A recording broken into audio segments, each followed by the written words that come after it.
The Social Security Administration is now saying that they are requiring in-person checks to verify your identity. Now, this has millions of people extremely upset. This has many Social Security groups panicking. What are they going to do next? Now, I want to break this down because some are saying this is just the beginning, and we are about to see 72 million Americans have to go through an in-person identity check. I want to break down why they're doing this, what this could mean for the future of Social Security, but why this could actually extend the insolvency date. So again, I'll break all this down in just a moment, but before I do, all I ask is one thing. Takes 2 seconds. Go ahead, hit that like button if you enjoy these daily updates, and now let's begin.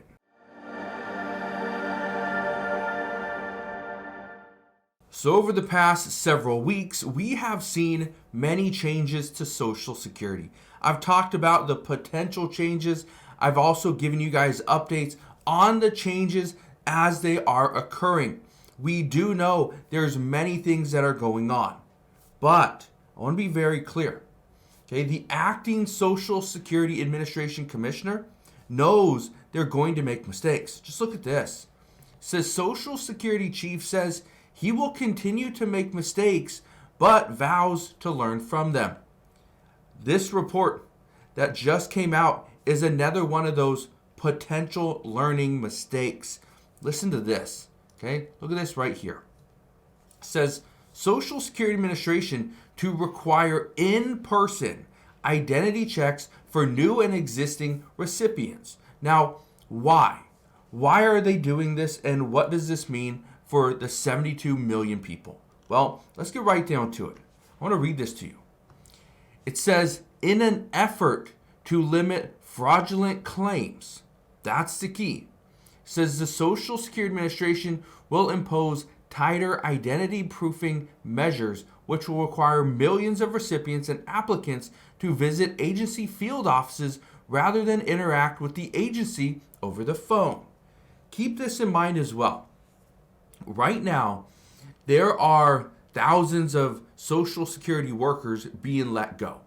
There's also multiple field offices getting closed down.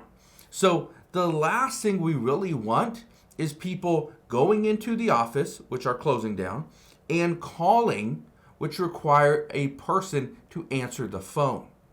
What the Social Security Administration would prefer is everybody just does all the identity proofing measures over the app. Okay? Here's where things are actually starting to get very interesting and where it's going to make it more difficult for millions of people. Look at this.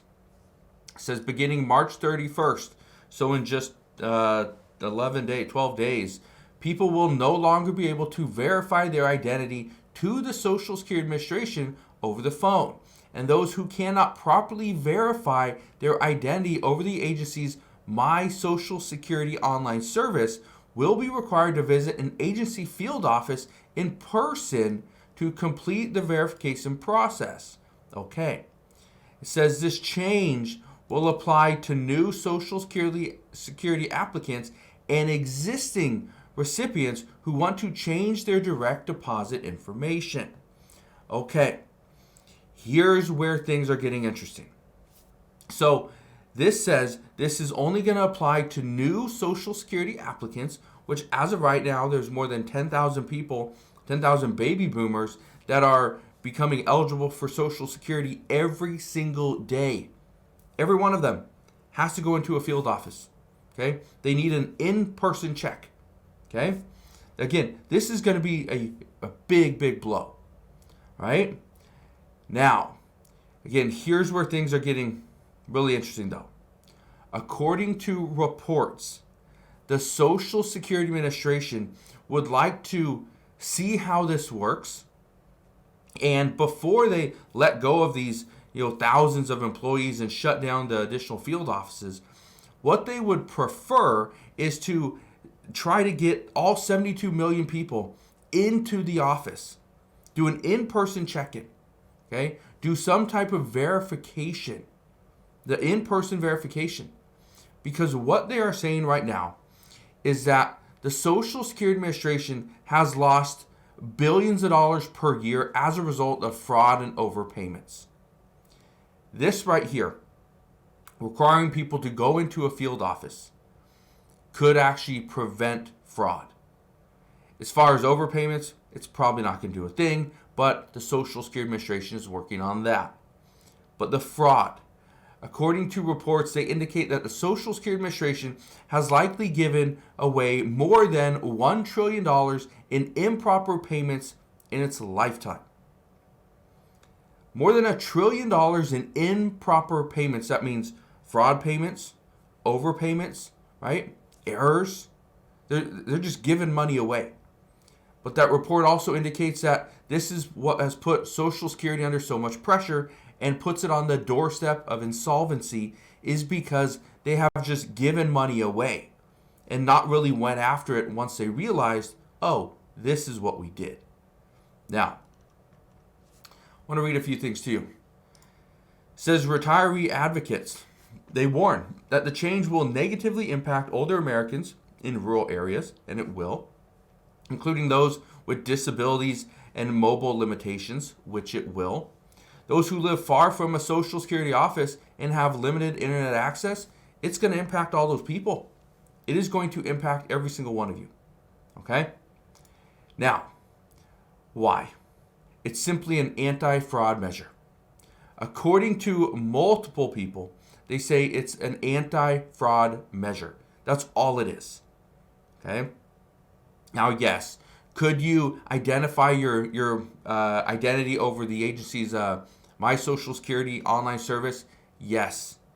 You could do that. Some people can't. But here's the thing. Even those that can use the My Social Security online service, okay, great, you can use it. But if there's any inclination that there may be fraud, they're going to require you to come in. This is where multiple sources are saying that this is their ultimate goal, is to get every single person, the 72 million people, into the Social Security office to prove their identity. Because they believe right now there are millions of fraudulent claims that are going out every single month that they don't realize who it is and how long they've been taking advantage of the system. But keep this in mind. The reason why they're going after this is because they know that the Social Security Trust Fund will become insolvent in the next 8 to 9 years. By 2034 is what the expectation is, but it could be sooner. Here's the good thing. If they find that there's 10,000 people, 1 million people, again, I don't know the numbers, but if there are multiple people that are claiming benefits that are fraudulent, they're going to shut it down for one. That's going to save the Social Security Administration money, but they're also going to go after those that have been claiming these benefits for however long. This would put more of that money back into the Social Security Trust Fund, which means the insolvency date could be pushed back, which means that gives the current administration or future administrations more time to work on really reform Social Security. So we're going to see what happens there. Okay? That's the big news as of today. Here's the other one. Okay? What do you do if Social Security says and lists you as deceased? Well, if it's incorrectly marked as deceased and you are not, well, there's things that you need to do. First, you need to contact the Social Security Administration, let them know, hey, I'm still alive. I'm still alive. Okay? You haven't sent me a check, but obviously I'm marked as deceased. Okay? What they're doing right now, and I talked about this just the other day, I said that the Department of Government Efficiency was pressing the Social Security Administration to go in and mark those that are over the age of 120 years old, mark them as deceased. It was just pretty much set as default that, yeah, they're too old, no payments. But they want to ensure that everything is done correctly. According to the Social Security Administration, they said it was going to cost them about $9 million to update their system and go in and update all those people. And maybe it does. I don't know. But That's what the Department of Government Efficiency says is, you know what, we have to do it.